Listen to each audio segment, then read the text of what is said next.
Hi everyone, today we're diving into a topic that continues to spark debate among fans and critics alike, and that is the real impact of The King, Eternal Monarch on Lee Min-ho's career, because while the series was highly anticipated and backed by a major writer, its reception turned out to be far more polarized than expected, leading to discussions that go beyond simple success or failure and instead touch on broader questions about storytelling, audience expectations, and star power in a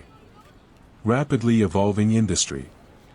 When the drama first aired, it carried enormous weight, not only because it marked Lee Min-ho's return after military service, but also because it paired him with Kim Un-suk, a writer known for delivering massive hits, which naturally set the bar extremely high.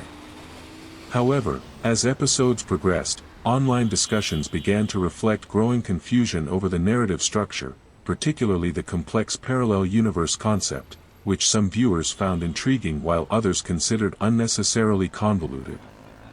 What makes this situation particularly significant is how Lee Min-ho's performance was evaluated within that context, because instead of focusing solely on his acting, much of the discourse shifted toward whether even a top-tier actor could anchor a story that audiences struggled to follow.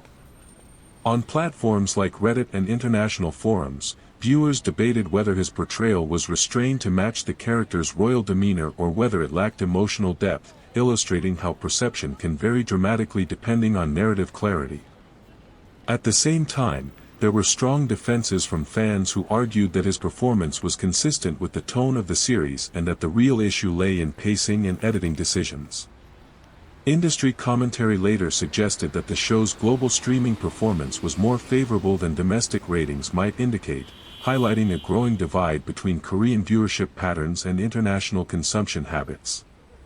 This raises an important point about how success is measured in the current era, where streaming platforms can sustain a project's relevance even when traditional metrics appear underwhelming. Looking back, The King, Eternal Monarch, did not damage Lee Min-ho's career in the way some initially feared, but it did expose the limitations of relying solely on star power to carry complex narratives. So the real question is not whether the drama succeeded or failed, but what it revealed about the changing dynamics of audience engagement in global entertainment, and whether actors like Lee Min-ho need to adapt their project selection strategies accordingly.